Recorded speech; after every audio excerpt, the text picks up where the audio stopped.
नमस्कार शेतकरी मित्रांनो. तर हा विषय असा आहे की आता खरीपाची पेरण्या सुरू झाल्या आणि मार्केटमध्ये अतिशय हलक्या दर्जाचे असे बी बियाणे विकले जाते. दुकानदार काय गोड बोलून हे करून ते करून हे बियाणं चांगला हे बियाणं चांगला म्हणून तुम्हाला शेतकऱ्याला फसवण्याचा प्रयत्न करतात.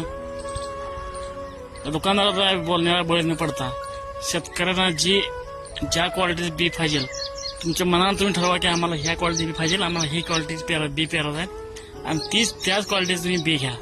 शक्यतो ISI प्रमाणित बी बियाणं वापरा, जेणेकरून उद्या आपण त्या कंपनीत जाऊन पाहू शकतो की माझं बी वापरलं नाही किंवा 10% वापरले 20% वापरले असं आपण तक्रार घालू शकतो. तर बी बियाणं घेताना काळजी घ्या, गडबड करू नका.